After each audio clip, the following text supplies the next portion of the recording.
Japan, 1945. One bomb demonstrates the awesome power of nuclear fission. That same power is now being harnessed for peaceful purposes, but always remains potentially dangerous. 1979. An accident at 3 Mile Island in Pennsylvania sends thousands fleeing. 1986. An explosion and full meltdown at Chernobyl in Ukraine causes panic across Europe. Nuclear plants worldwide were supposed to be getting safer. But in 2011, the Fukushima nuclear facility is first rocked by an earthquake. Then, a massive tsunami. Japan is about to enter another radiation nightmare, while the world is reminded of its double-edged pact with the atom.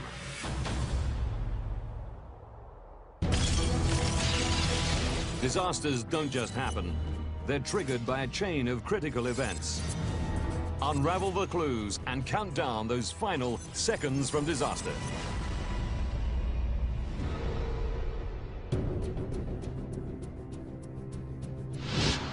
Northern Japan, March the 11th, 2011.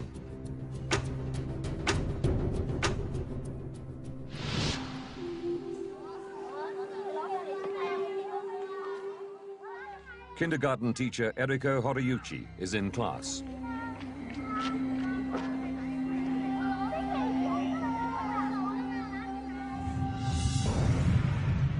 The room begins to shake. The tremors were enormous and went on for ages. Stuff had been thrown all over the room. I really thought the building might cave in on me. She has to act quickly, but calmly. I ducked under the desk along with the children and just monitored the situation. The earthquake continues for 5 minutes. It's felt 230 kilometers away in Tokyo. Eriko's actions ensure the children are safe. The kids had all done the disaster drills, and they did what the teachers told them to do, and so it all went to plan on the day.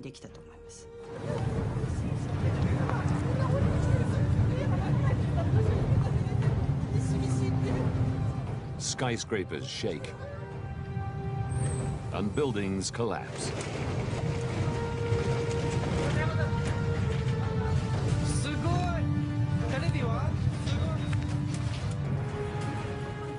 The Japanese Meteorological Agency measures the quake at magnitude 9.0.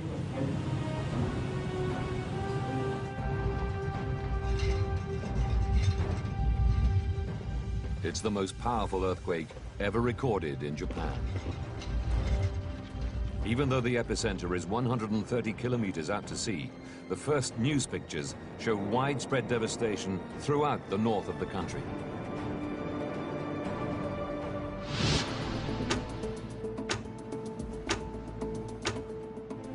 In central Tokyo, communications expert Kenichi Shimomura hurries to the Prime Minister's underground crisis center.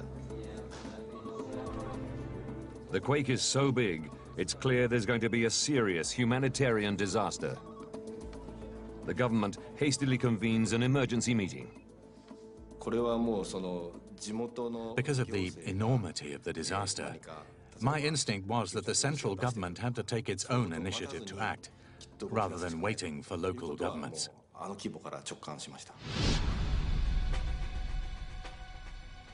5 of Japan's nuclear plants are in the disaster zone. Fukushima is the largest, providing enough energy to power every home in Tokyo.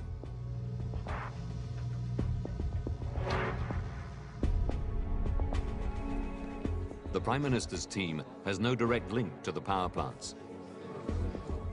All information from the plant operator, TEPCO, filters through the government's nuclear regulator, run by Yoshinori Moriyama. Right after the earthquake, we received news from the Fukushima nuclear plant that mains power was lost.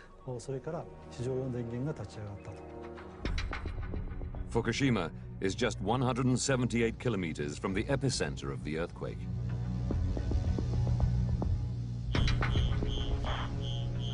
At the first sign of tremors, the plant goes into scram mode. A controlled shutdown is underway. The power station appears to have suffered only minor damage. But the earthquake has destroyed key power lines which feed the plant.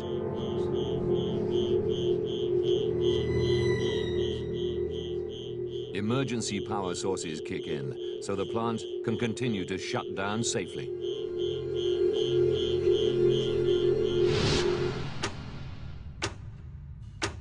(2:55 p.m.) A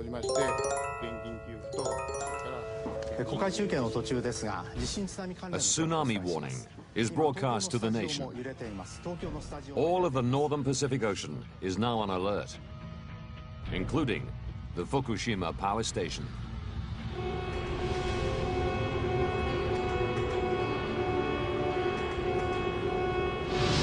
At Teacher Eriko's school, all the pupils have survived the earthquake unscathed. Emergency plans call for everyone to evacuate. She packs the children into buses to take them down the hill from the school to their homes on the coast. She has not heard the tsunami warning.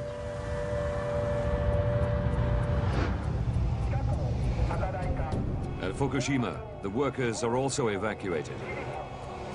A core team, the Fukushima 50, remain behind to ride out the tsunami.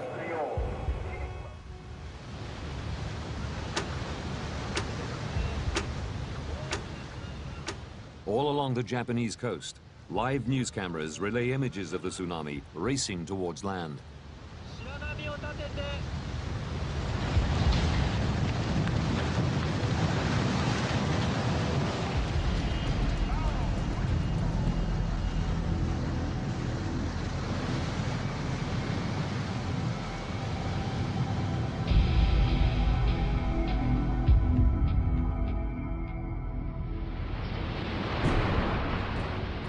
The Fukushima power station bears the full force of the tsunami. The site begins to flood.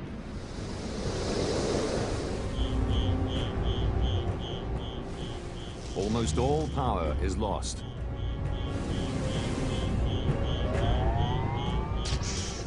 Two workers assessing damage in the basements are killed instantly.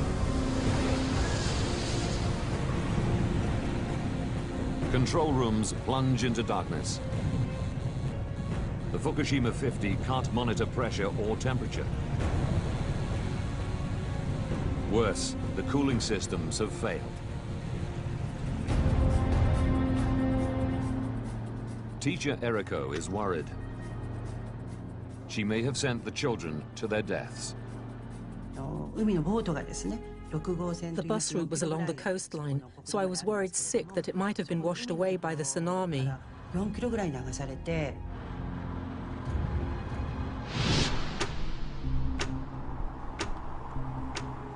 The Tokyo Crisis Center.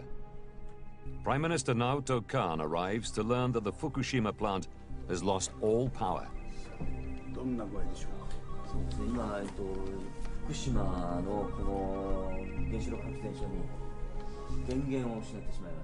Nuclear experts are drafted in to brief the Prime Minister.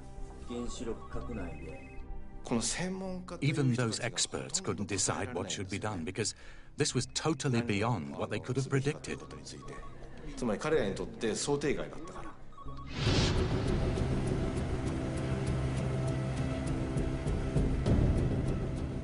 Plant managers are desperate to cool their nuclear reactors. They need power.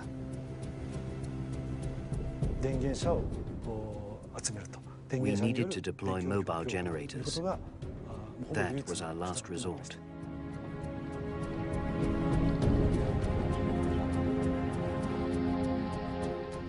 Roads around the power station are severely damaged. Transporting the generators is almost impossible.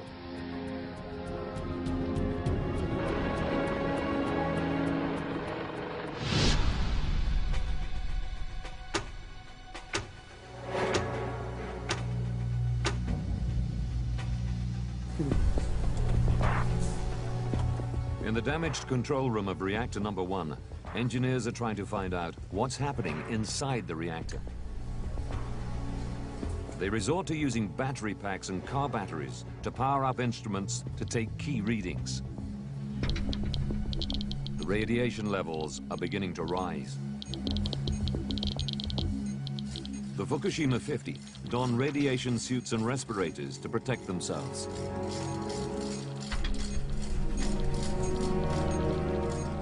Their instruments reveal that pressure is rising inside the reactor.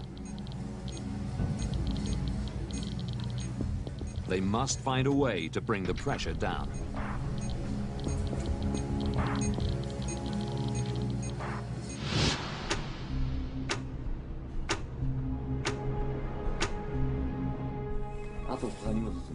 The news is relayed to the Prime Minister. He declares an official state of nuclear emergency. I heard the PM repeatedly say, almost to himself, "This is really serious." Decisive action is needed, but there is very little information to work from. They have no real-time readings and no direct communications with managers at the power plant. Even so, scientific advisors believe they have a solution to avoid the buildup of pressure inside the reactors. Pressure inside the containment vessel must be kept low at all times. To release pressure, there's a valve. If you open it, pressure can be released outside. The Prime Minister's advisors recommend the valves are opened to release steam. At the plant, senior managers oppose the plan. They fear if steam is vented, radioactive materials could escape into the atmosphere. But under orders, the Fukushima 50 try to locate the safety valves. With only torches to guide them, finding the valves is no easy task. And handheld Geiger counters reveal radiation levels are rising. It might be because the reactor itself cracked during the earthquake.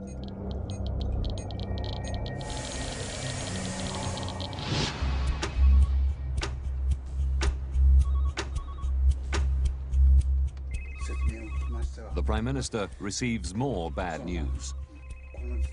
Mobile generators have made it to the plant, but that's not enough. The tsunami had thrown debris all over the site, so the mobile generators had problems driving into the power station and had trouble reaching the reactor buildings. Cables to the reactors are too short. The plant is still without power.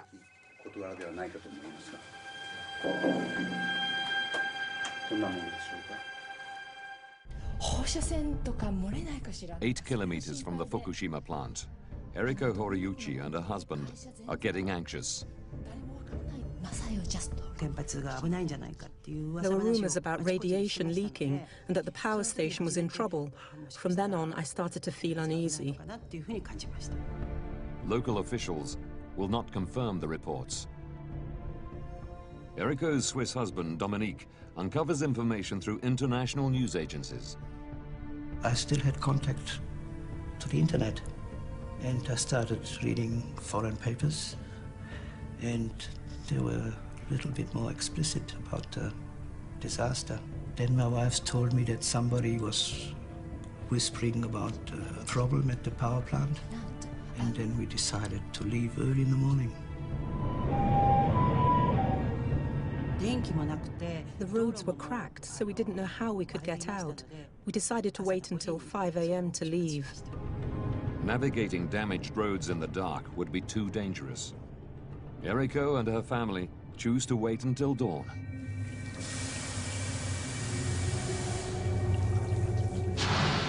At the Fukushima plant, pressure inside reactor number 1 has now risen so high, the workers fear the reactor could explode.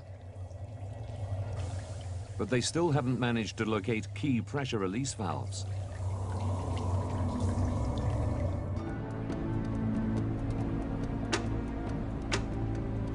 Saturday, March the 12th. At their home, 8 kilometers from the Fukushima nuclear plant, Eriko and her husband evacuate. We decided to get as far as possible from the power plant. We left at 5 a.m. and at 6 a.m. there was a general announcement ordering people to evacuate. Just 1 hour after they leave, massive traffic jams block the roads. Tens of thousands of residents are heading for evacuation centers as fear of radiation spreads.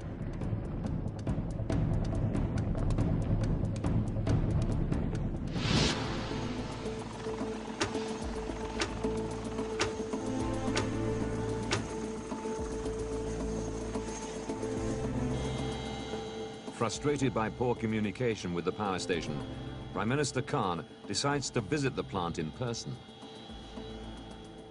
We flew for miles and miles, and the scenery was the same as far as the eye could see.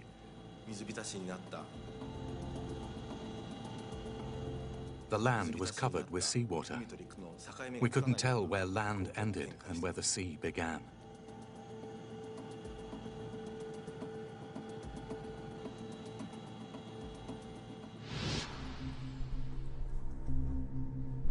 Once at the plant, the Prime Minister demands a meeting with managers. He wants to know why reactor pressure release valves have not been opened. They said the valves would be opened within 4 hours or so. Then the PM said to him, "You've been saying the same thing since yesterday, but it hasn't happened. Why is that?"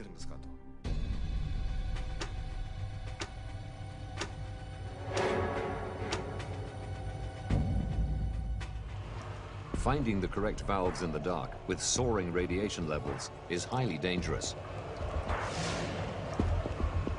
One worker has already been taken to hospital, suffering from high exposure to radiation. And when they do find the valves, the loss of power makes them extremely hard to open. They are usually operated by heavy machinery running off mains power.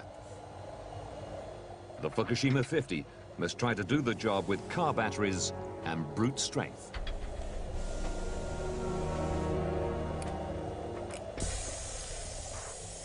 The valves were opened, and as a result, pressure inside the reactor decreased.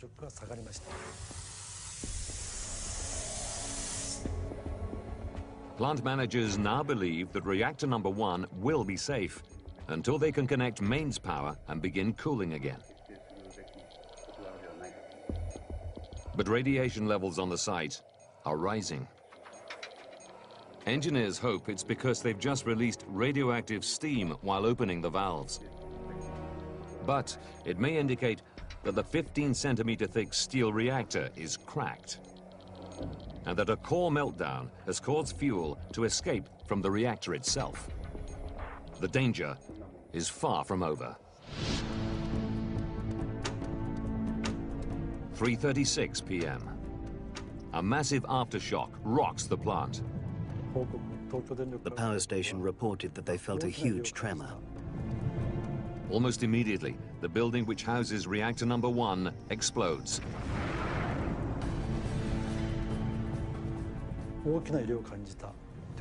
A cloud of white smoke was seen, and radiation levels increased dramatically. Workers detect radiation levels 1,000 times higher than usual near reactor number 1. It could be another sign that the reactor itself is damaged and leaking. And other reactors are also showing signs of strain. We realized there was damage to other reactor units. The first, second, and third units were all in serious conditions.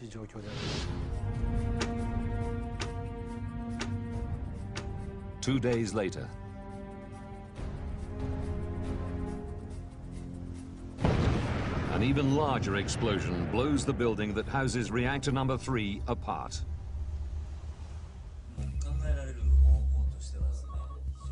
The explosion is exactly what the Prime Minister feared. I had a feeling of despair. The Prime Minister raised his voice at the experts and said, "You all assured me an explosion was not going to happen. Why did it happen?" He fears a catastrophic dispersal of radiation, a fear shared by the rest of the world as they follow events live on television. Within hours, radiation levels at the plant begin to climb even higher.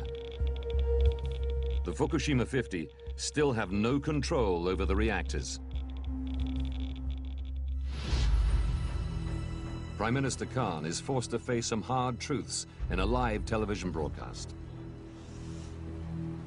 今後さらなる放射性物質の漏洩の危険が高まっております。 180,000 people are now forced to seek temporary shelter far from their homes, with no idea of when they may be allowed to return.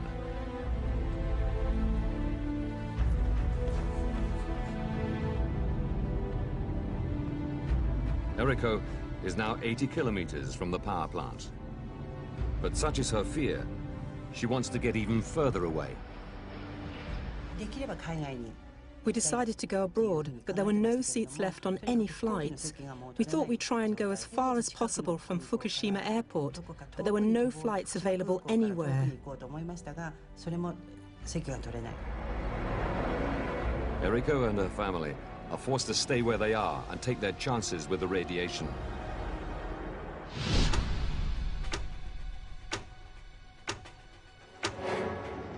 And the very next day, another explosion causes a huge fire in reactor building 4.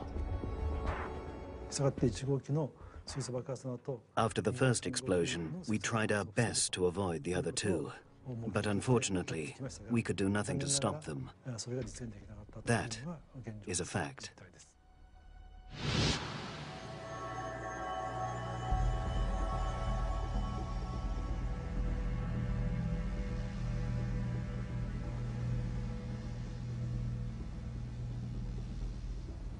When the fire dies down, steam seen rising from building number 4 suggests spent fuel rods in open cooling pools may have overheated, leading to yet more radiation leakage. Or full catastrophe, meltdown. Plant managers need to flood the rods with water to cool them. Chinook helicopters are drafted in to dump water from the air. They use seawater, which will corrode machinery and disable the reactors forever. But high winds make it impossible to direct the water efficiently. And radiation levels above the site are so high, the efforts must be abandoned.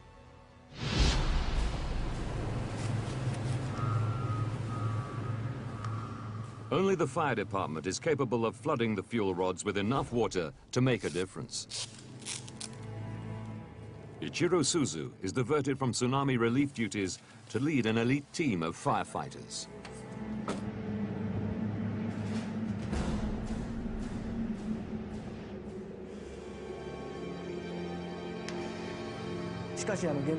When I arrived in Fukushima, I felt that I wanted to live up to the expectations of the country. At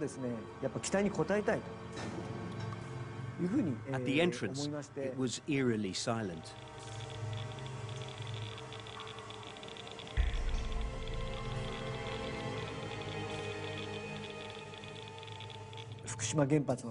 The inside of the Fukushima power plant really did resemble something from a monster movie. Suzu and his team brave the dangers and spend days spraying water onto the spent fuel pools on site. He wears 2 radiation suits to protect him from fallout. I was wearing these protective suits for 7 hours and it was excruciatingly hot. So hot that the sweat was dripping out of the filter in the breathing mask onto the ground. It was hell. I couldn't drink any water or go to the toilet. It was incredibly stressful. While Ichiro Suzu and his team struggle to maintain control at Fukushima, the water they spray onto the plant is washing radiation into the ocean.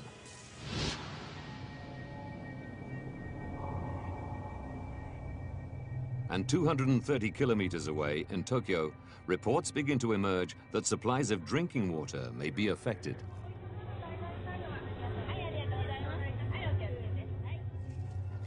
The Prime Minister must now consider increasing the evacuation zone to 250 kilometers. It would mean ordering 30 million people, including the whole of Tokyo, to abandon their homes. This would be an unprecedented decision, one that no government has made in modern history. It takes more than 2 weeks to restore power to the plant. But it's far too late to stop the disaster, and radiation continues to leak from the reactors. Japan and the world are desperate to know what is happening inside the plant. And what went so disastrously wrong at Fukushima?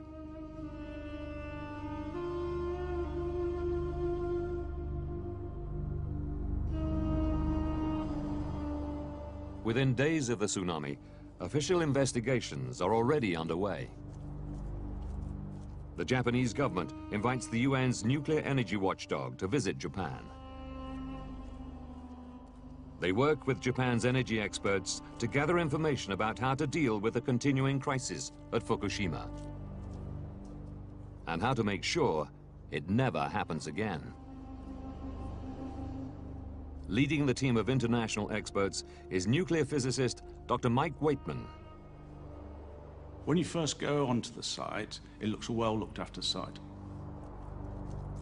And then you stop and look at the reactor buildings, and you don't get that sort of sense of the utter devastation that occurred across the site just by looking at pictures. 3 of the 6 reactors at Fukushima are now beyond repair. But like all nuclear plants, Fukushima was designed with safety at its core. The threat of accidents like 3 Mile Island and Chernobyl are ever present. And in Japan, earthquakes and tsunamis are a constant threat. At Fukushima, seawalls protect the plant from tsunami waves. And reactors are dug deep into hard rock to protect them from earthquake damage. As a fail-safe, emergency generators are ready to keep the site running if power should be cut. But none of these safety measures were enough to protect Fukushima. Now, by rewinding the events of that day and digging deep into the investigations that followed, we can reveal how, with all their preparation for just this kind of incident, this disaster could have happened. Mike Waitman examines Fukushima's defenses to understand what went so catastrophically wrong. He finds some crucial flaws in the original design of the plant. He suspects that designers were more concerned with the threat of an earthquake than the dangers posed by a tsunami.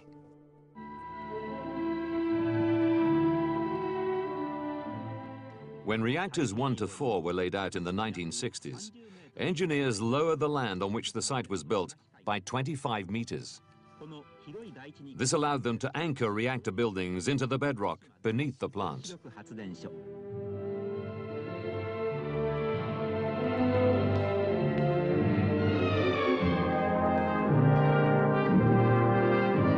It would prevent them from collapsing during an earthquake. But it left the site vulnerable to tsunamis. To protect against the threat, seawalls were built surrounding the site. They would repel waves up to almost 6 meters high. But evidence shows the tsunami waves wash over these walls with ease. Given that the inundation from the tsunami, in this case, reached 14, 15 meters and spread right around the reactor buildings, right across the site, that was far below what was needed to protect against such a tsunami.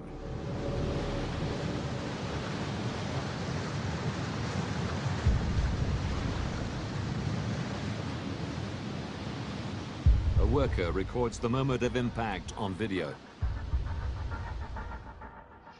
Another takes photographs as water floods the plant in a succession of waves.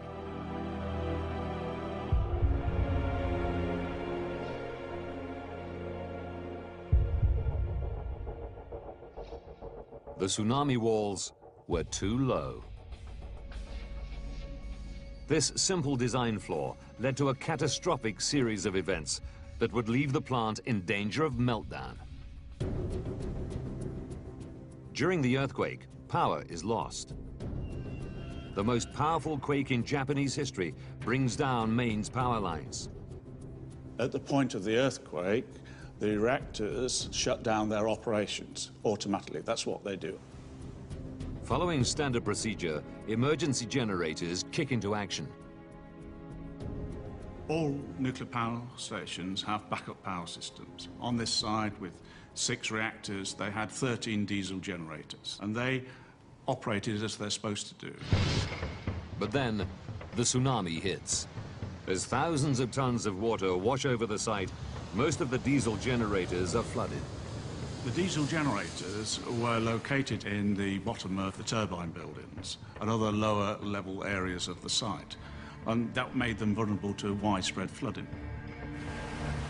Flood protection doors are no match for the tsunami. All power is lost. Engineers cannot control the amount of heat generated in their huge reactor pressure vessels. First thing to notice is the reactor pressure vessel. It's a large structure. It's about the size of a double-decker London bus. But within that, it's really acting like a kettle. Deep inside the reactor, nuclear reactions create heat to produce steam, which then drives turbines. When the power cuts out, water, which prevents the system from overheating, stops flowing. But the nuclear reactions continue, and so the fuel still pumps out heat. Cooling is fundamental to ensuring the safety of nuclear reactors. But you have to keep on cooling that reactor down in order to keep it safe. Plant managers have no power to keep cooling pumps going.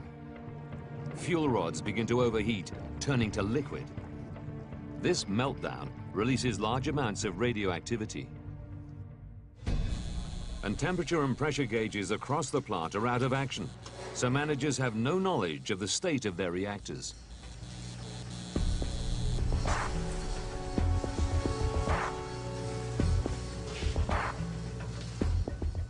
They must improvise an emergency response. Even when we were there 10 weeks later, the number of cars that were just strewn around the site was quite enormous. What they were doing is they're trying to take car batteries and then using that to power up instruments to see whether they're getting readings from what was happening in the reactors.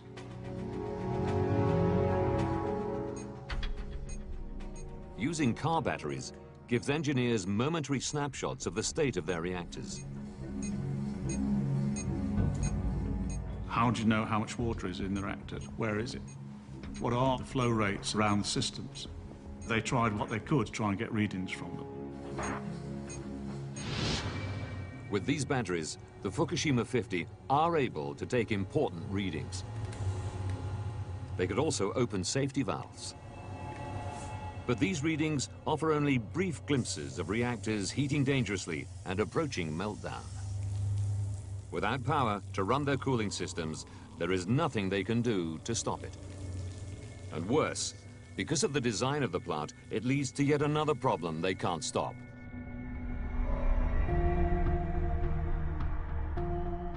Waitman believes that the outdated design of the reactors themselves led directly to the 3 explosions on site.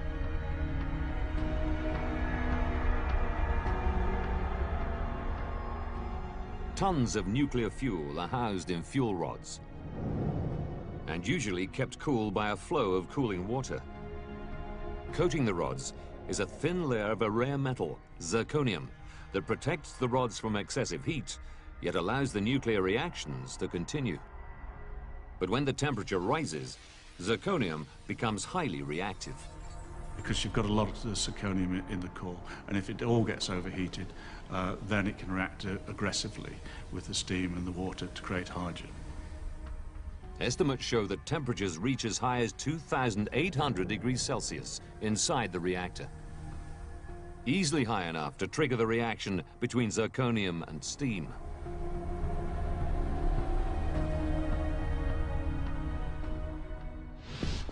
As highly flammable hydrogen builds up dangerously, managers vent it out into the concrete shell surrounding the reactor. Radioactive material from the fuel rods also escapes. From there, it's slowly vented outside through safety valves. But not all the hydrogen makes it into the open air. Large amounts escape into the higher reaches of the building. The Fukushima 50 cannot stop the gas from igniting. There would be broken equipment there. It only needs a small amount of energy to be able to spark it.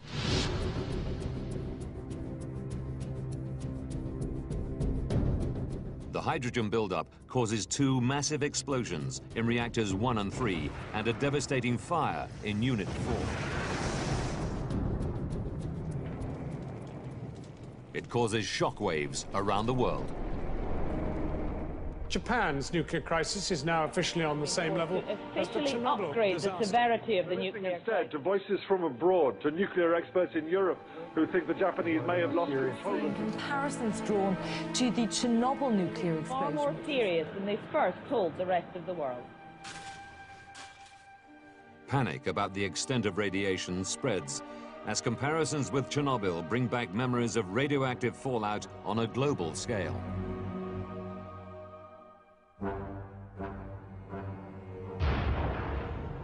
At Chernobyl, 8 tons of nuclear fuel were thrown up into the Earth's atmosphere when the reactor was blown apart.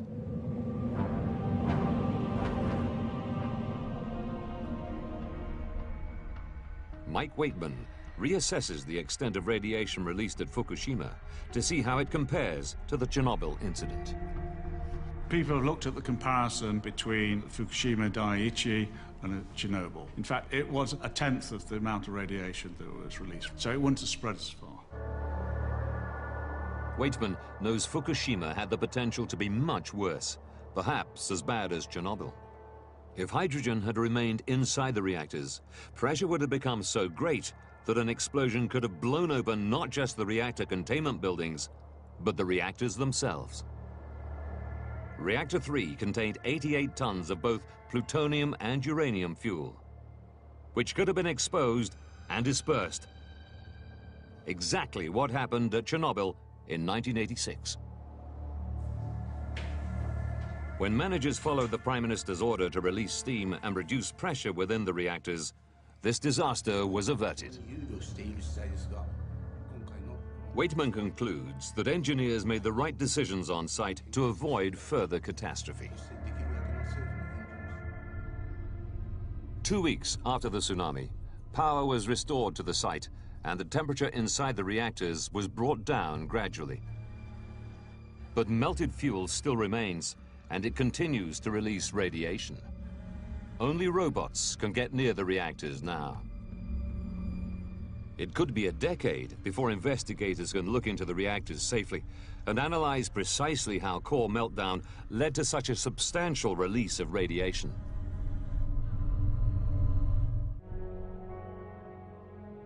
Knowing how the defenses failed and led to a catastrophic chain of consequences, Mike Waitman now examines whether the power company which runs the plant, TEPCO, could have done anything to avoid the disaster.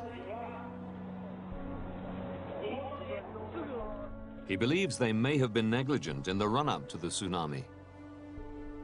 In 2002, TEPCO took part in a study into the impact of tsunamis on power plants. They concluded there was a 0% chance that an earthquake large enough to cause a damaging tsunami would affect the Fukushima plant in the next 30 years. They were wrong.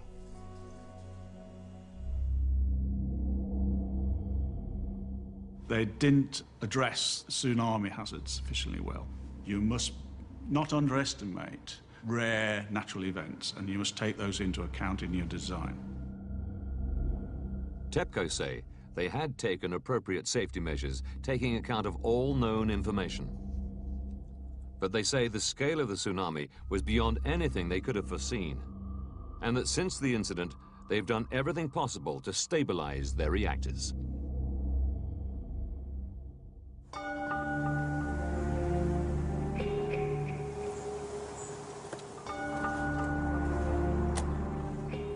After the disaster, the fallout from how it was handled spreads far and wide.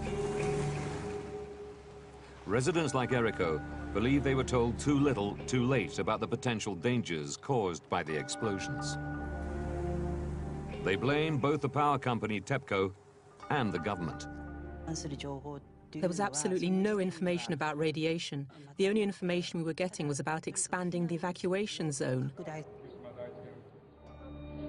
The government itself struggled to ensure the release of information. The Prime Minister was personally committed to being open, but he was dependent on his advisors.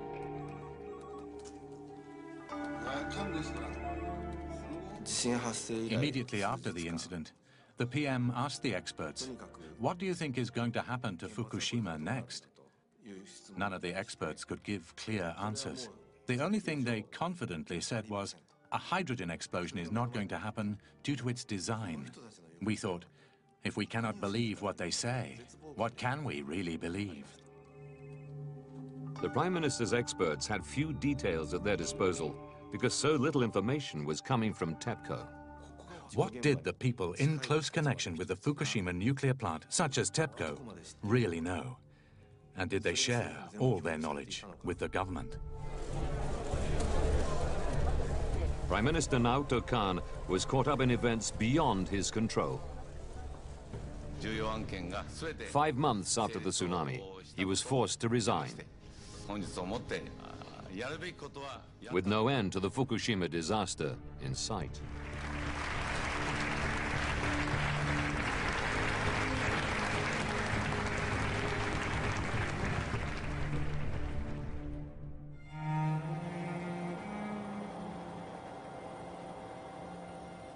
At the plant, the reactors are being brought into cold shutdown. But they continue to be dangerously radioactive. Clearly, the incident is still not under full control, and it may take some years before you get full access. Despite that, we know enough to move forward as a world community to learn lessons from Fukushima. Some nations have decided there is only one lesson to learn.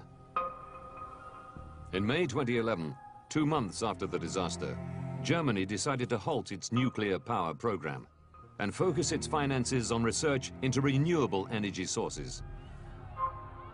Switzerland and Italy have followed suit.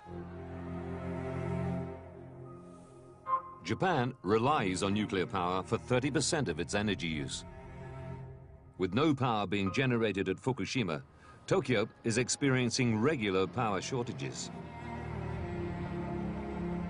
The new Prime Minister is committed to continuing the country's nuclear program.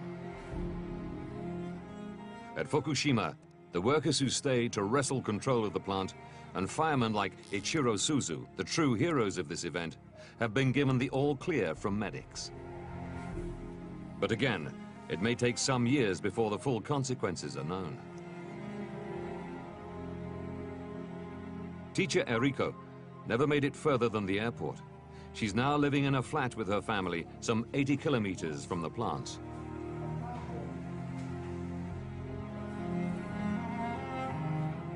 The bus her kindergarten class traveled home in missed the tsunami. All the children survived. In the area around Fukushima, the disaster's effects will remain for many years to come. An exclusion zone 20 kilometers around the plant is still being enforced. All farms are abandoned. 4 centimeters of radioactive topsoil must be removed from every plot of fertile land. Until then, no crops can be grown again. It could be 10 years before 100,000 people in evacuation centers across the region will be allowed to return to their homes.